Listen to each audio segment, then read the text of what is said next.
Assalamualaikum warahmatullahi wabarakatuh. Alhamdulillahirabbil alamin wa bihi nasta'inuhu ala umuri dunya waddin. Wassalatu wassalamu ala asyrafil anbiya'i wal mursalin sayyidina Muhammadin wa ala alihi wa sahbihi wa barik wa sallim ajma'in, amma ba'd. Pemirsa, alhamdulillah alamin, kita bertemu kembali di program Hujjah Aswaja, suatu program yang kita tunggu bersama, karena program Hujjah Aswaja adalah suatu program yang membahas tentang dalil-dalil para ulama yang akurat. Dan Hujjah Aswaja adalah membahas tentang amaliyah diniyah, terutama amaliyah yang ada khilafiyahnya. Pencerahannya adalah di Hujjah Aswaja ini. Pemirsa, perlu kita ketahui bahwasanya program Hujjah Aswaja ini terselenggara berkat kerjasama antara Aswaja Center PU Jawa Timur dan TV 9 Santun Menyejukkan, dan didukung setia langsung oleh Badan Amil Zakat Nasional Jawa Timur atau Basnas Jatim. Seperti biasanya, 1 jam ke depan bersama saya Badrul Munir, kita akan membahas permasalahan yang kita siapkan, dan tema kali ini adalah yaitu mencintai Indonesia ala Rasulullah Sallallahu Alaihi Wasallam. Suatu tema yang sangat menarik sekali, tema yang berkenaan dengan Maulidun Nabi Muhammad Sallallahu Alaihi Wasallam, cinta kepada Rasulullah Sallallahu Alaihi Wasallam, serta kita mengamalkan apa yang dicintai Rasulullah, yaitu kita juga mencintai negara kita seperti Rasulullah mencintai negara beliau. Dan alhamdulillah sudah hadir narasumber yang membahas tentang tema kali ini. Beliau adalah Ustadz Fathul Qadir MHI, salah satu dari narasumber Aswaja Center PU Jawa Timur. Assalamualaikum Ustadz. Gimana kabarnya Ustadz? Alhamdulillah alamin. Ya, alhamdulillah, kalau kita membahas kebangsaan, kita bertemu dengan Ustadz Fathul Qadir. Ya Ustadz, menarik sekali. Ya, kita ketika membahas tentang Maulidin Nabi Muhammad SAW sudah tidak ada masanya, sudah habis. Kalau kita bahas itu bid'ah atau tidak, semuanya sudah tahu bahwa itu hari itu dianjurkan. Kita sudah kuat benteng kita tentang adanya bid'ah. Tetapi di Maulid Nabi Muhammad SAW ini, kita bagaimana menggiatkan cinta kita kepada Rasulullah dengan amalah kita seperti amalah Rasulullah. Salah satunya ini, kebangsaan ini, mencintai Indonesia ala Rasulullah. Mencintai Indonesia ala Rasulullah, Ustaz, ya. Apa yang dimaksud dengan ini, Ustaz? Dan apakah Rasulullah juga pada saat itu mencintai negaranya dan negara Rasulullah apakah sudah ada pada saat itu, Ustaz? Saya kira ketika bicara dalam konteks pertama ya. Jadi pertama dalam konteks bulan Maulud ini kan kita berusaha untuk menghidupkan ruh dan juga ajaran Rasulullah, perilaku Rasulullah. Saya kira ketika dengan mengadakan acara Maulid Nabi yang sudah sudah populer, sudah maklum, itu kita wajar-wajar saja, sudah biasalah. Kita yang perlu juga dalam konteks ini, kita kan kemarin juga memperingati Hari Pahlawan juga, berkaitan dengan bagaimana kontribusi para pahlawan kita bisa memerdekakan bangsa ini sehingga kita sebagai umat Islam bisa nyaman sekarang beribadah. Nah, ini salah satu juga tidak jauh dari apa yang kemudian kita meneladani dari Rasulullah. Yang mana Rasulullah ini juga seorang tokoh yang kemudian sangat mencintai terhadap tanah airnya. Tanah air. Nah, kita tarik dalam konteks ini. Kita bermaulud Nabi, memperingati kelahiran Kanjeng Nabi sebagai sosok yang sebagai tauladan dalam segala hal. Tidak ada yang bisa menandingi ketokohan beliau. Nah, kita dalam konteks ini kita tarik dalam permasalahan mencintai tanah air, mencintai tanah kelahiran, yang merupakan adalah juga sesuatu yang menjadi sunnah Nabi. Karena di sini ketika kita membaca beberapa hadis bahwasanya ini menjelaskan Kanjeng Nabi itu ketika bepergian. Jadi karena idza qadima min safarin fanadhara ila judranil Madinah. Jadi ketika Kanjeng Nabi itu bepergian, kemudian kondur pulang ke Madinah, melihat dinding kota Madinah itu. Kemudian audoa rohilatahu. Jadi lebih mengencangkan kendali kendaraannya.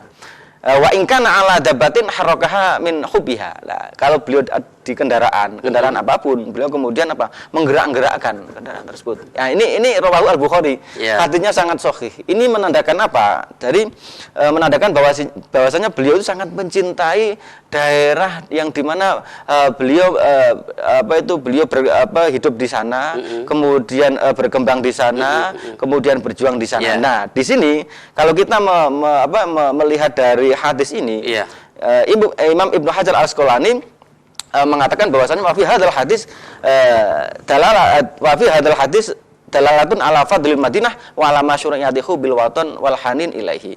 Menurut Ibnu Hajar Al-Asqalani, hadis ini menunjukkan bahwasanya ala fadlil Madinah, menunjukkan keutamaan Madinah, dan kemudian disyariatkannya, dimasukkannya, syariatkannya cinta kepada waton, hubul waton. Ini Imam Ibnu Hajar Al-Asqalani ketika menafsiri hadis yang saya baca di atas tadi.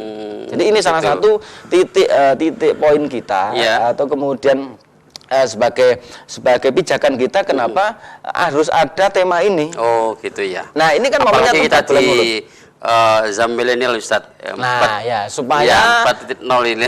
Supaya tidak rata. Jadi ada yang mengatakan, kelompok yang mengatakan mencintai bangsa itu kufur, mencintai bangsa itu syirik. Tidak, ternyata Kanjeng Nabi juga mencintai Madinah. Bahkan di hadis yang lain beliau juga mencintai Makkah. Oh, gitu ya. Jadi tanah kelahirannya. Tanah kelahirannya. Ini bisa dijadikan sebagai petunjuk atau dalil bahwasanya cinta kepada tanah air itu termasuk juga ajarannya Rasulullah SAW. Begitu.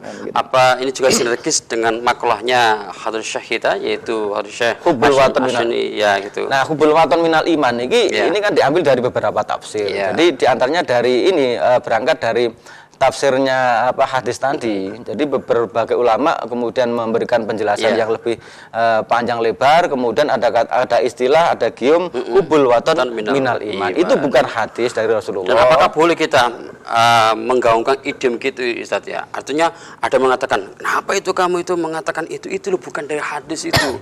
Itu sanadnya nggak sampai Rasulullah. Apakah kita boleh menggaungkan idiom itu, Ustaz ya? Ya, saya kira gini. Jadi yang saya baca dari beberapa penjelasan ulama tafsir ini, jadi secara makna itu memang sahih. Jadi secara makna sahih. Memang secara hubbul waton minal iman itu bukan hadis, hadis. Tapi maknanya secara maknawi itu tidak jauh beda substansinya dengan hadis yang saya baca tadi, yang mana hadis ketika Kanjeng Nabi pulang dari bepergian menuju Madinah, Kanjeng Nabi ketika melihat dinding kota Madinah, beliau langsung ingin cepat-cepat sampai. Nah, ini menandakan cinta tanah air. Dan ini yang dijelaskan oleh Ibnu Hajar Al-Asqalani tadi, hubul waton itu adalah masru'. Gitu. Sunnah Nabi termasuk. Sunnah Rasulullah SAW. Dan kita nggak apa-apa, Ustaz ya. Artinya menggaungkan sebuah bahasa Arab yang itu adalah merupakan makalah dari seseorang ahlu hadis, Hadir Syekh Hasyim Asy'ari, kan tidak apa-apa. Tapi jangan sampai meyakini itu di hadis itu. Kalau kita mau daripada kita Ustaz menggaungkan latar-latar Inggris itu tidak jelas yang kemudian muncul dari sebuah adagim atau peribahasa yang tidak jelas, filosofinya dari mana, mending kita jelas ini hadis. Kebulan iman merekatkan perasa kebangsaan kita. Kebangsaan kita dalam konteks apa? Kita berbangsa bernegara supaya apa? Kita dalam menjalankan syariat Islam di Indonesia ini kita bisa lestari, bisa. Alhamdulillah. Ya, berbagai macam kita mengikuti jejak Rasulullah SAW. Mudah-mudahan salah satu jejak kita kepada Rasulullah yaitu mencintai negara kita. Mudah-mudahan kita bisa mencintai negara kita seperti Rasul mencintai negaranya. Amin ya rabbal alamin. Kita akan kembali setelah yang satu ini.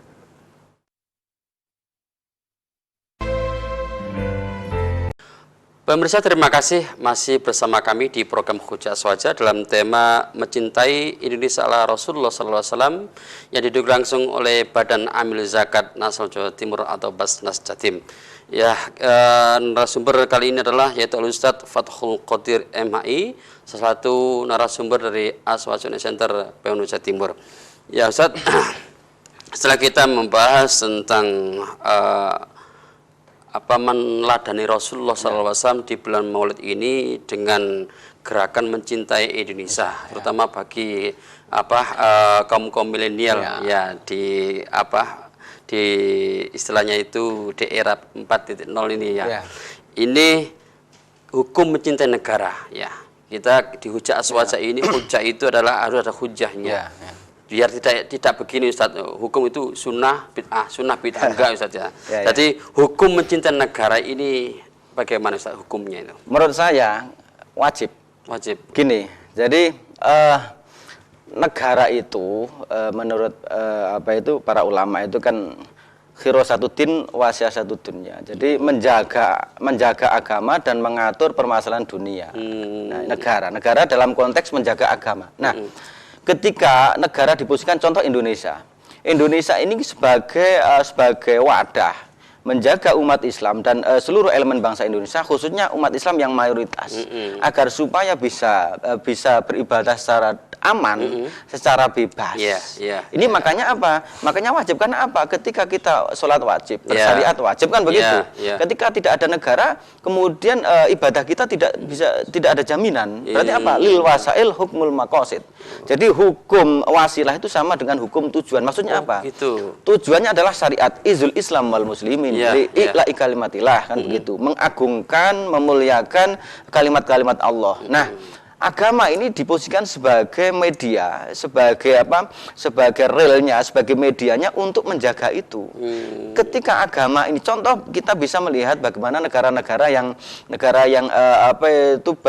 bergejolak, kemelut perang di timur sebagian, di Timur Tengah kita sudah maklum kan seperti itu. Sehingga apa? Mau ibadah repot, mau ke masjid repot, mau ke masjid mau datang misalnya Indonesia, naudzubillah ya. Misalnya seperti itu, kita mau mengadakan silaturahim, takut di tengah jalan ditembak milisi, ditembak pemberontak kan begitu. Mau sholat ke masjid takut ditembak. Bahkan kita ada bukti bagaimana Said Rahmat Al-Budi ketika ngaji di masjid dibom oleh kelompok-kelompok yang tidak menyukai beliau, kelompok-kelompok teroris. Ini menunjukkan apa?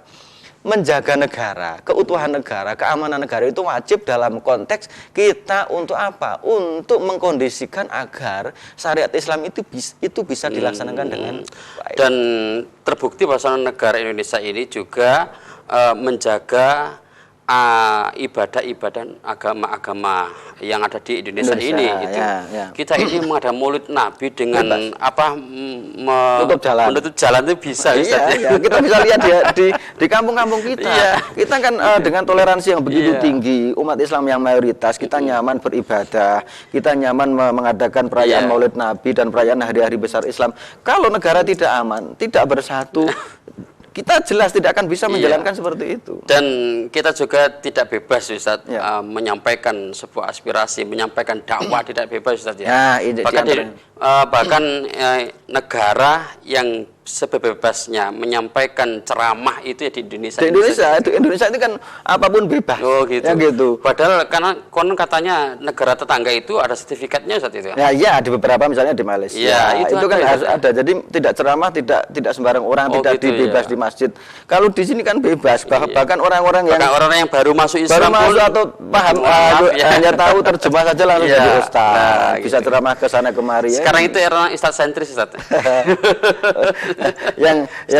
Kalau ada ustaz itu tidak keren Ustaz. Kalau tidak ada embel-embel ustaz itu tidak keren. Jadi bisa dalil 1-2 ayat hadis kemudian dipanggil ustaz, kemudian bisa ceramah ke sana kemari. Ini enggak apa-apa kalau ceramah tentang kebaikan, tetapi menyalah-nyalahkan. Nah, beberapa ini yang akhir-akhir ini yang istilahnya tokoh yang ditokohkan tapi kemudian kapasitasnya tidak mumpuni, ini yang bahaya. Tapi tetap Ustaz ya. Dulu itu kalau umpamanya orang itu kalau menyampaikan suatu yang berbau tentang agama itu takut gitu. Sekarang enggak. Ada yang lebih ahli, Sekarang itu eranya media sosial, mengajukan di media sosial juga sering. Popularitas diutamakan sekarang. Makanya santri-santri kita jadi harus melihat kondisi seperti ini. Harus maju. Yang memang ahlinya yang santri menguasai agama memang harus selalu menampakkan diri. Supaya tidak diisi oleh orang-orang yang bukan kapasitasnya. Ya Ustaz, ketika mencintai negara itu hukumnya wajib, maka cara kita mencintai negara sesuai dengan anjur Rasulullah itu bagaimana Ustaz? Saya kira yang kalau dalam konteks bulan Maulid kita menghidupkan ruhnya Rasulullah. Maksudnya apa? Dengan acara-acara Maulid Nabi kita disuguhi dengan acara-acara bacaan Al-Qur'an, membaca sirah Nabi, ya. Kemudian diisi dengan ceramah, dengan sholawatan banjarian, rebanaan. Ini kan menghidupkan syiar Islam. Yang mana apa? Dengan adanya Maulid Nabi, kemudian apa? Ajaran Islam atau syariat semakin hidup. Salah satu menghidupkan apa ini?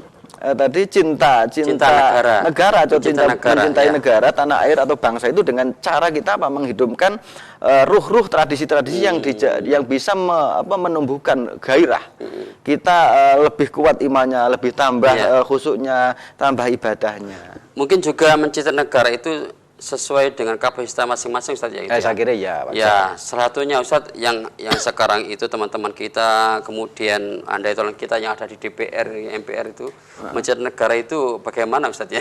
Ya, cara mencintai negara sesuai dengan Rasulullah SAW. Kulil haqq walau kana muran. Jadi karena apa? Karena mohon maaf ya. Jadi sebagai dewan kan mungkin kaitannya beliau ini sebagai wakil rakyat yang menyampaikan aspirasi rakyat sesuai dengan bagi yang muslim sesuai dengan koridor syariat yang dibawa oleh Rasulullah kan begitu. Gitu saja. Ya jangan sampai sudah di atas kemudian lupa nyampuk saja itu. Tinggal apa? Ustaz, ketika kita mencintai negara sesuai dengan anjuran Rasulullah Sallallahu Alaihi Wasallam, apakah ada batasan kita mencintai Rasulullah? Bagaimana kalau umpamanya ada seseorang itu mencintai Rasulullah, mencintai negara, ya, itu melebihi cintanya kepada Islam? Itu bagaimana Ustaz itu? Kita balik Ustaz ya. Seringkali kita membahas mencintai Islam melebihi negara, kemudian ada juga mencintai negara melebihi Islam. Ya, agamanya itu kurang ya. Bagaimana Ustaz? Saya kira gini, jadi inti daripada mencintai negara itu kan sebagai media untuk mencintai Islam kan seperti itu. Jadi ini wadahnya. Jangan kita malah kemudian melebihi. Jadi melebihi wadahnya. Jadi intinya isinya itu kan bagaimana kita mengkonsumsi isinya. Jadi syariat. Mempraktekkan, membimbingkan syariat dengan wadah negara. Ini kan wadahnya negara. Gitu ya. Jadi kita jangan berlebihan. Jadi berlebihan itu memang bukan syariat Islam. Jadi memang syariat Islam itu kan khairul umuri awsatuha. Tawasud. Wa kadzalika ja'alnakum ummatan wasatan. Itakunu syuhada 'alanas wa yakuna rasul 'alaikum syahida. Jadi syariat Islam ini memang karakternya tawasud. Kita mencintai negara juga sewajarnya dalam konteks apa? Dalam konteks kita mewadahi supaya ajaran Islam ini bisa lestari di negara ini, di bumi kita ini. Gitu saja ya. Ya, memang kalau saya lihat berarti tujuannya adalah yaitu tetap izul Islam, izuddin sama. Izuddin ya gitu. Pemirsa di segmen ketiga nanti silakan berbagi mungkin pendapat dengan kita di 0315600109. Sekali lagi 0315600109. Kita akan kembali setelah yang satu ini. Pemirsa, terima kasih masih bersama kami di program Hujjah Aswaja yang didukung langsung oleh Badan Amil Zakat Nasional Jawa Timur atau Basnas Jatim.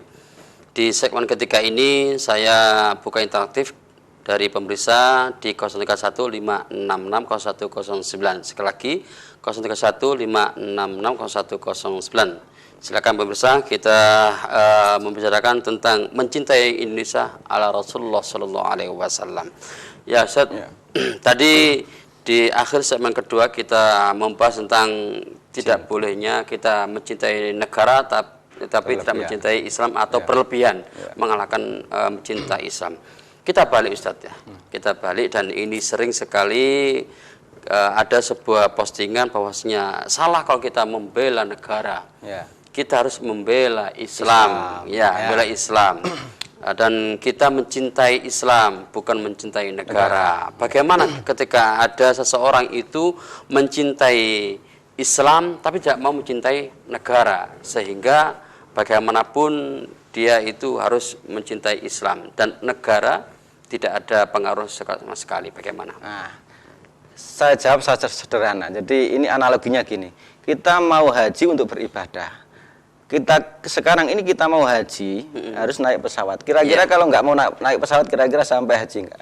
Analogi yang sederhana. Jadi gini, agama ini jangan ditabrakkan dengan agama. Karena apa? Negara ini sebagai penjaga daripada agama. Sehingga apa? Dengan kita mencintai negara, mencintai bangsa ini sama dengan kita mencintai agama. Nah ini Ustaz ya, ini adalah merupakan sebuah kata-kata yang baik Ustaz. Mencintai negara sama juga mencintai agama gitu. Dengan logika yang pemahaman yang kita jelaskan tadi. Jadi jangan ditabrakkan. Kita harus cinta kepada agama, harus bela Islam, jangan bela negara. Loh, negara ini dalam konteks kita membela negara itu membela syariat Islam. Karena apa? Agama ini sebagai penjaga daripada pada agama itu kan begitu. Al-Islamu ya'lu ala yul'aleh. Islam itu tinggi dan tidak ada yang lebih tinggi daripada Islam, itu sudah maklum. Tapi untuk memahami secara mendalam kita tidak boleh tekstual. Karena apa? Karena kalau kita kemudian dihadap-hadapkan dengan simbol-simbol seperti itu, sehingga masyarakat ini menjadi bingung. Kita itu para pahlawan kita ya, kiai-kiai kita dan pahlawan kita bersusah payah, itu berkorban nyawa, berkorban harga diri kan begitu. Untuk apa? Memerdekakan bangsa ini. Kemudian berdirilah bangsa Indonesia, negara Indonesia. Nah, ketika negara Indonesia aman ada, kemudian para penjajah keluar dari bangsa ini, sehingga umat Islam bisa lebih bebas dalam beribadah. Kan begitu. Jadi logikanya itu kita tidak boleh sempit memahami ajaran Islam itu. Terkadang slogan itu kemudian ditangkap oleh orang yang pemahamannya itu pendek Ustaz. Nalarnya tidak nalar yang panjang. Sehingga itu membuat sebuah kebenaran hakiki Ustaz gitu ya. Kebenaran yang mutlak, sehingga ini adalah merupakan suatu statement yang sangat-sangat provokatif Ustaz gitu. Ya, saya kira gitu. Jadi intinya gini. Jadi kita memahami Islam itu tidak boleh parsial. Gitu. Parsial itu hanya sepihak, tapi kita harus memahami dari berbagai aspek. Oke, sumber hukum Islam atau sumber paling utama dalam Islam adalah Al-Qur'an dan Al-Hadis, kan begitu. Kemudian ijma, kemudian qiyas. Tapi dalam memahami Al-Quran Al-Hadis itu kan tidak tekstual. Jangan kemudian hanya bermodal bisa membaca Al-Quran, kemudian dalil dengan Al-Quran, menerjemahkan Al-Quran, kemudian dia menyampaikan pemahaman dia sendiri, dan itu seakan-akan kebenaran Al-Quran sebagaimana yang dia pahami. Jangan. Karena apa? Kita harus merujuk kepada pemikiran-pemikiran ulama ahli tafsir, begitu. Kemudian kitab-kitab sejarah, kita harus membaca itu supaya apa? Kita tidak memahami Islam secara sempit. Jadi kadang gegeran itu karena apa? Karena orang-orang yang semangat agamanya tinggi, tapi kemudian ilmunya sedikit. Sehingga apa? Kita harus membela Islam, harus membela syariat, harus mendirikan negara Islam. Kalau tidak berarti kafir, tauhid, masuk neraka. Nah, ini karena apa? Karena mereka memahami Islam secara tekstual. Tidak secara substansial juga. Oke, kita memahami Islam secara simbol juga. Tapi kemudian substansi ini sangat penting. Karena apa? Tanpa itu kita tidak akan bisa memahami maqasidus syariah. Tujuan syariat dalam konteks konteks kita hidup di dunia ini bagaimana sih? Nah, kita telusuri dalam pemikiran-pemikiran ulama dalam kitab-kitab itu. Memang ini adalah merupakan sebuah fenomena yang datang di zaman-zaman era-era digital digital, di mana pengetahuan itu luas sekali dan mudah kita dapatkan di media sosial, sehingga pengaruh dari negara-negara mungkin yang bergejolak juga itu yang memberikan sebuah pemahaman yang tunggal tentang semangat Islam tetapi tidak dengan pemahaman yang plural itu memberikan sebuah fenomena tersendiri. Dulu kita itu mungkin dihadapkan hanya PKI saja Ustaz hanya PKI saja yang mana meninggalkan agama. Itu kalau kita sekarang ini dalam keadaan tawasud seperti jenengan itu, apakah boleh, apakah hal ini sebuah sebuah keadaan yang berat, Ustaz? Bagaimana, Ustaz? Saya kira gini, jadi memang kalau dulu masyarakat awam itu kan ketika merujuk permasalahan agama kepada seorang tokoh, seorang kiai kan begitu. Oke, Kiai Daud seperti ini ikut. Nah, sekarang enggak. Jadi sekarang orang mau mencari jawaban tentang agama itu tinggal browsing. Iya. Sehingga apa? Tulisan-tulisan di internet atau kemudian yang dijadikan sebagai pijakan atau sebagai sumber rujukan itu orang-orang yang tidak kapabel, tidak punya kemampuan agama yang cukup dan memadai, kemudian dijadikan sebagai rujukan dalam permasalahan agama. Ini yang fatal. Dan ini saya kira karena faktor tadi faktor media tadi. Jadi siapapun bisa ngomong, siapapun bisa memilih, sehingga orang-orang yang mempunyai kemampuan ini malah kadang tidak tercover, tidak kemudian diikuti. Ya. Nah, terkadang ada pemikiran yang begitu menyeret kita terhadap suatu keadaan yang mana tidak seperti anggapan mereka. Orang-orang yang Nahdlatul Ulama, seperti Nahdlatul Ulama, kemudian juga orang-orang lain yang mengedepankan kebangsaan, itu dianggap adalah orang yang mau berislam secara penuh itu dihalang-halangi. Tapi kenapa PKI itu kok tidak diperhatikan? Padahal kita itu sama-sama sudah antara PKI dan juga Islam kanan juga seperti itu. Sama-sama. Tapi jangan Ustaz, kita bahas lagi ini setelah segmen ketiga closing, kemudian nanti bukan di segmen keempat. Tapi nanti di segmen keempat masih saya buka pertanyaan dari pemirsa di 0315660109. Sekali lagi 0315660109. Kita akan kembali setelah yang satu ini.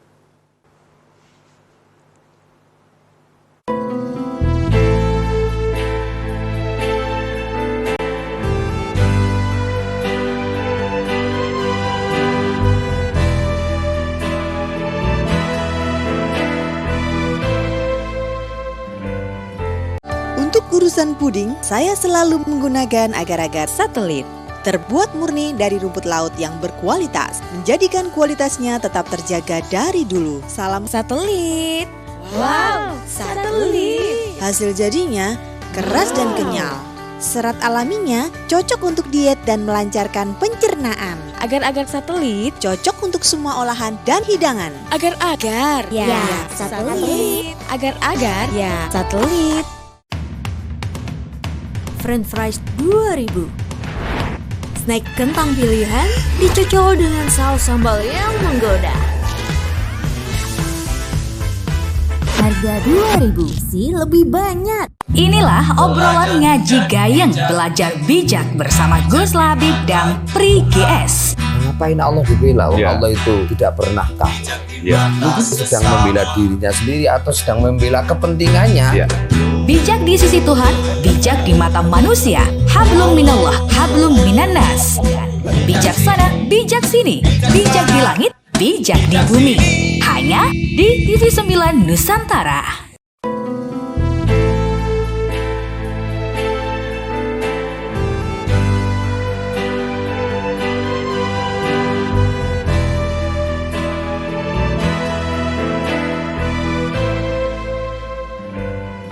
Terima kasih masih bersama kami di program Hujjah Aswaja yang didukung langsung oleh Badan Amil Zakat Nasional Jawa Timur atau Basnas Jatim. Ya, Ustaz, tampaknya kita tidak terasa 1 jam kita di program Hujjah Aswaja ini, dan seperti biasanya di akhir Hujjah Aswaja ini ditutup dengan kesimpulan. Ya, silakan Ustaz menyimpulkan pembahasan kita di malam hari ini. Dari pemaparan tadi, diskusi kita tadi, mungkin bisa ditarik sebuah benang merah atau kesimpulan. Ini saya nukilkan ucapannya Sayyidina Umar bin Khattab. Jadi laula hubbul waton la kharuba baladusu. Jika tidak ada cinta tanah air, maka negara yang hancur akan semakin terpuruk. Fabi hubbil auton umirat al buldan. Dengan cinta tanah air, maka negara akan menjadi termakmurkan. Jadi spirit cinta tanah air itu tidak lepas dari syariat.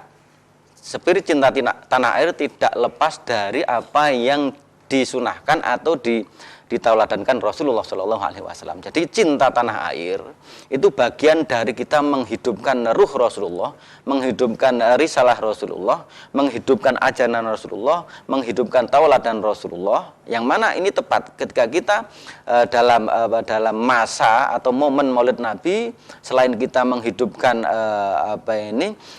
malam Maulid, bulan Maulid dengan berbagai perayaan dan juga ibadah-ibadah yang semakin baik, juga kita dengan cara kita mengekspresikan cinta kepada tanah air, mencintai kepemilikan bangsa ini, apa yang bangsa ini kita punya, kita lestarikan, kita kembangkan supaya apa?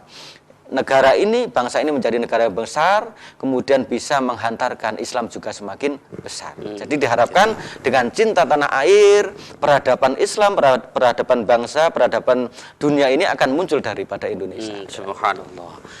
Ya, pemirsa, mudah-mudahan kita bisa itba Rasulullah SAW ya, secara sempurna. Salah satunya adalah yaitu mencintai negara seperti Rasulullah mencintai negara Madinah, hubbul waton minal iman, cinta tanah air termasuk bagian dari keimanan kita.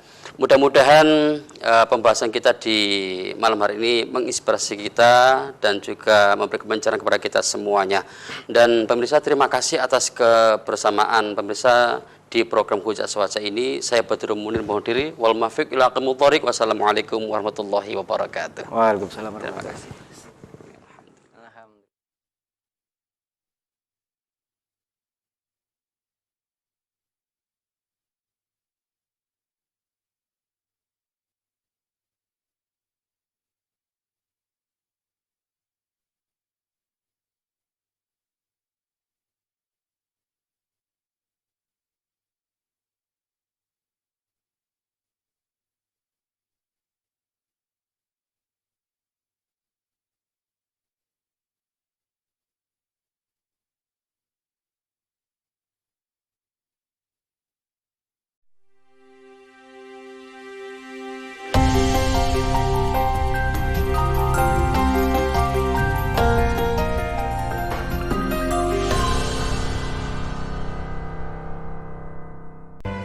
Terima kasih masih bersama kami di program Hujah Aswaja yang didukung langsung oleh Badan Amil Zakat Nasional Jawa Timur atau Basnas Jatim.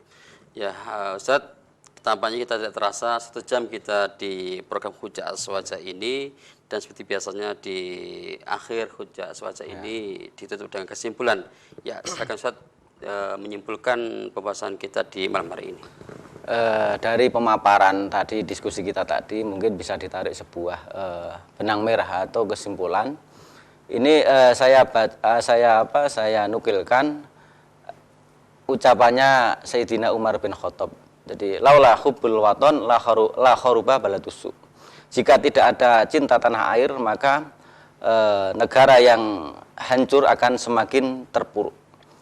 Fabi hubbil auton umirat al buldan. Dengan cinta tanah air, maka negara akan menjadi termakmurkan. Jadi spirit cinta tanah air itu tidak lepas dari syariat.